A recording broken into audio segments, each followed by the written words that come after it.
There is one almost universal thing that every legendary, best selling, amazing author in the world through the course of time has figured out.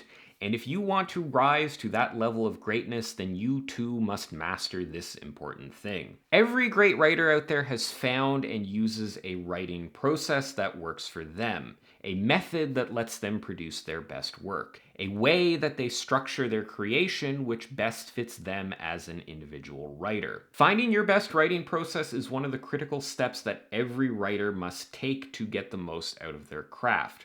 Your writing process is going to be unique to you, and in today's video, I'm going to help you figure out what your process is and how to get the most out of it. Let's start by defining what the writing process actually is. I'm using the term process here to broadly refer to when, where, and how you produce your writing. When in the day do you write? Where in the world do you write? How do you approach the writing? Even down to things like the word processor you use or the music you listen to is part of your writing process. This covers very writing specific things, but also things that are ancillary to the writing that you do.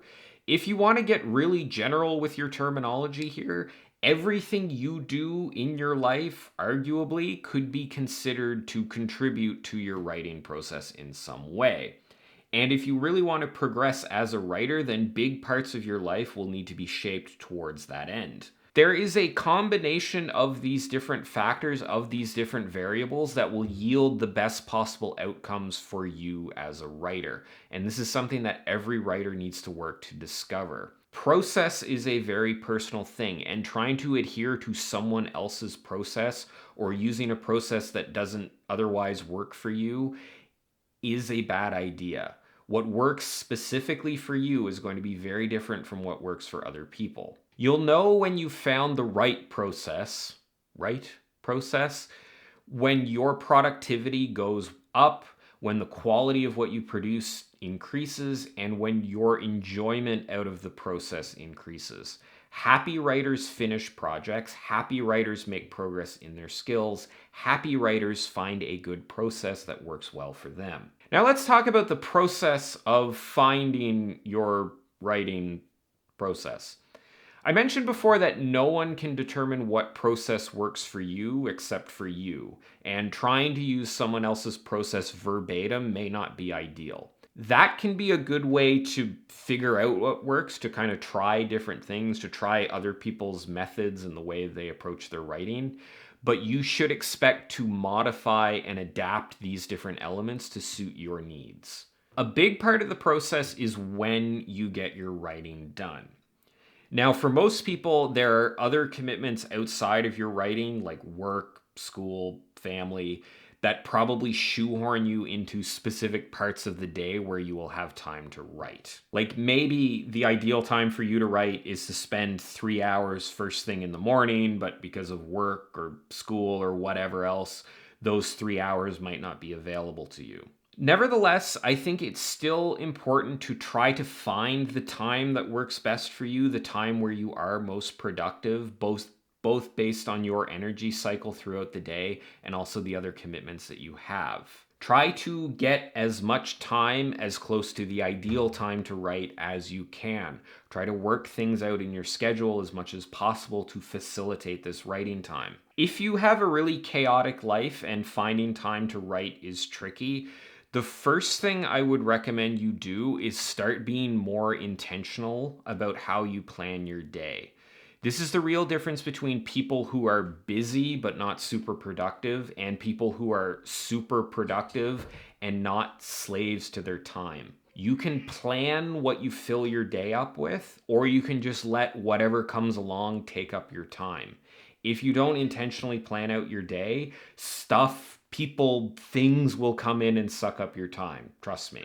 Even if you don't have a lot of control over the commitments, even if it's stuff that you have to do, at least planning these things out, understanding how much time they take, when they happen, what sort of time blocks they happen in, can be very helpful for freeing up more of your time and also giving you a sense of control over your time, which is really important. Next up is how and where you write. I personally do most of my writing sitting on the couch on a laptop using WordPad. I like WordPad because it doesn't do spell check, there are no page breaks, it doesn't do any autocomplete crap. It's just a plain basic writing tool, which I found works best for me. You might be more comfortable writing at a desk or using something like Scrivener or Google Docs. Maybe you prefer to write by hand with pen and paper. I've heard stories of writers who like go on walks or hikes and dictate their work into their phones using speech to text. That's another option. Crafting an environment and a method that lets your creative juices flow is important. Experimentation is key here. Don't judge what you think will work until you try it.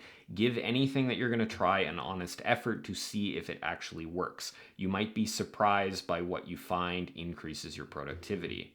This might include things like writing in a cafe that's surrounded by people, or maybe you prefer writing at home alone in the dark. Again, different writers will find different processes allow them to be more productive or less productive. How you get yourself ready to write and what sort of prep work you do before a writing session is also part of this. Now, here I'm going to offer a bit of caution. You'll sometimes see people with these elaborate preparation routines that they go through before starting a writing session. They'll have like a music playlist that they listen to, they'll have a bunch of breathing exercises, a very specific tea that they brew, 400 motivational quotes that they repeat to themselves in the mirror for 25 minutes before they start writing. That stuff can absolutely help. Anything that gets you in a better mood to write and allows you to be more productive is a good thing. But if your pre-writing routine takes 3 hours to get through, then you're really just hurting yourself for no reason. You don't want to train yourself to be a fragile writer when it comes to sitting down to write. You shouldn't have to spend 2 hours prepping yourself in order to actually work on a project. Because there's going to be a lot of times where you don't have time to do that, or something comes up and interrupts your routine, and then you're not going to be able to get writing done because you rely on this massive preparatory routine in order to be able to actually do any writing. That's not something that you want to develop. You don't want to wire yourself to require that. So while a little bit of preparation, like if this stuff is part of your normal daily routine anyway, if on your walk home from work you listen to music and start to get into the mood to write, then that's fine. But if you can only write after you've gone through this elaborate dance of preparatory stuff, I would make sure you actually need it and probably try to wean yourself off of it. Which brings us to, I think, one of the most important points about the writing process. Anything you do that's part of your process should have a discernible benefit. Benefit could mean helping you get more writing done. It could mean allowing you to get more enjoyment out of the writing. It could mean helping you produce better writing. How you measure all of this is kind of subjective. It's really up to you to feel this out. Don't dismiss a particular method out of hand unless you've experienced it, and make sure that you're not beating a dead horse as far as doing something that doesn't work for you for too long. Sometimes something can be hard to do, but it's actually really beneficial. Like maybe writing an outline is something that you really don't enjoy. It's not something that's an enjoyable part of the process for you, but you discover that having an outline as you go through drafting makes the process way easier and allows you to produce better writing in the long term. A good writing process is not necessarily an easy one.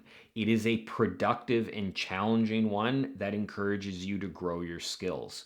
Your process is the way you're going to grow and change as a writer. Stretching your capabilities in a way that doesn't beat you down is where the magic happens. Your process is about the art that gets created from it, and you should measure the process based on the quality of that art, which the process allows you to produce. Speaking of things being produced, I need to produce an ending for this video because we're at the ending of this video. So there you have it. I'd love to hear about your writing process in the comments down below.